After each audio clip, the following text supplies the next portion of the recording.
রহমতুল্লাহি ওয়া বারাকাতু। আমরা অবস্থান করতেছি আত্রাই। তো এখানে একটি ব্রিজ আছে যেটাকে বলে রাবার ড্রাম ব্রিজ, ঠিক আছে। তো এই ব্রিজটা আমি সর্বপ্রথম দেখতেছি তো আত্রাই। তো দেখি এই ব্রিজটার নিচে গিয়ে যে এখানে ব্রিজটা কিভাবে তৈরি করা হয়েছে এবং এই রাবার ড্রাম ব্রিজ এটার নামকরণ হয়েছে কি কারণে, এটা একটু আমরা দেখার জন্য এটার নিচে যাচ্ছি, ঠিক আছে। খুব রিস্ক নিয়ে যাচ্ছি, এটা খুব খাড়া জায়গা এবং নদী যে ভাঙ্গনের যেই ব্যবস্থাগুলি করা হয়েছিল যেখানে ইটমিট দিয়া পাথর দিয়া, তো সেগুলি পাড়ি দিয়ে এখন যাইতে হইতেছে।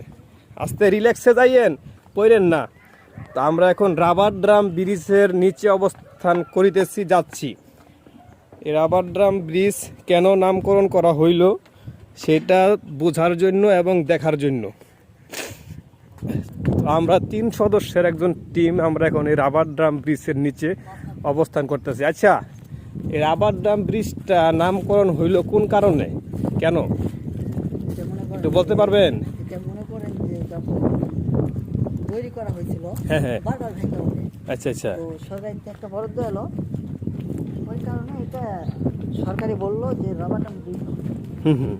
এই কারণে আর কি গ্রামগুলো সরকারি একবারে ইয়ে করে পাঠায়। এই যে এটাই দাম, এটাই দাম।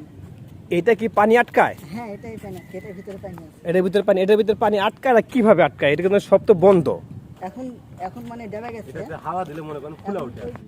আসসালামু আলাইকুম ওয়া রাহমাতুল্লাহি ওয়া বারাকাতুহু। অত্যন্ত গুরুত্বপূর্ণ একটা ভিডিও নিয়ে আপনাদের মাঝখানে আবারও হাজির হয়ে গেলাম আমি শাকিল খান। আজকে আমরা অবস্থান করতেছি আত্রাই।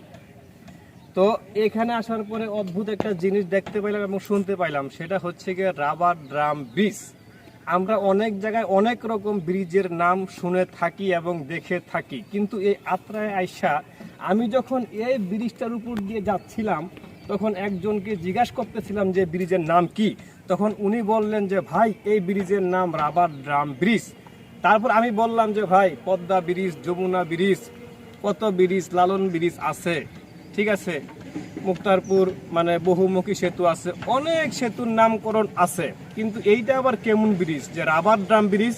তো আমার খুব দেখতে ইচ্ছা হইলো এবং জানতেও ইচ্ছা হইলো, এই জন্য আমি সরাসরি এই ব্রিজের নিচে চলে আসছি।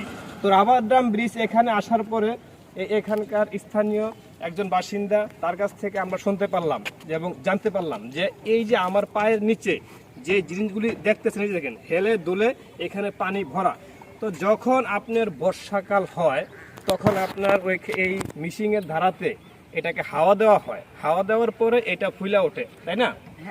যখন হাওয়া দেওয়ার পরে এটা ফুলে ওঠে তখন এই পাশ ও পাশের পানি আর ব্রিজের ওপারে যেতে পারে না, তখন সম্পূর্ণ এটা একটা বাঁধ হয়ে যায়, ঠিক আছে। তো বিষয়টা দেখে খুবই আমার কাছে ভালো লাগছে।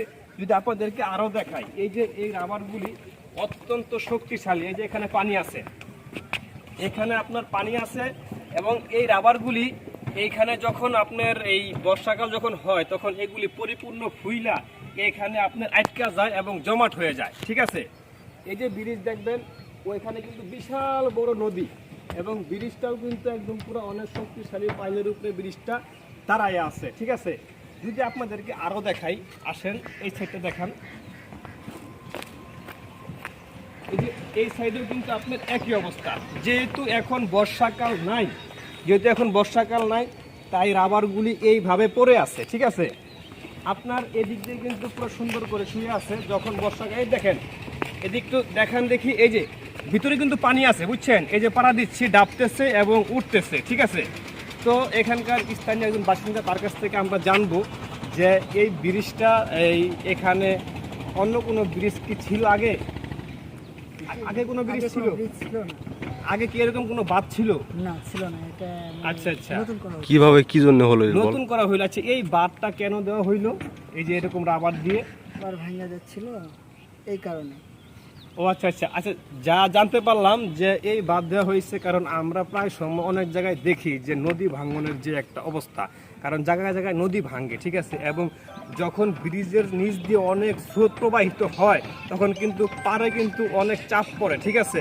এই বাঁধ রক্ষার জন্য, এই চাপ সামলানোর জন্য এই রাবার দিয়ে এই বাঁধ তৈরি করা হয়েছে। যদি বর্ষাকাল থাকতো তাহলে আমি দেখাইতে পারতাম যে এই বাঁধটা কিভাবে হয় এবং কিভাবে পানি আসলে এইটা ফুলে ওঠে, ঠিক আছে।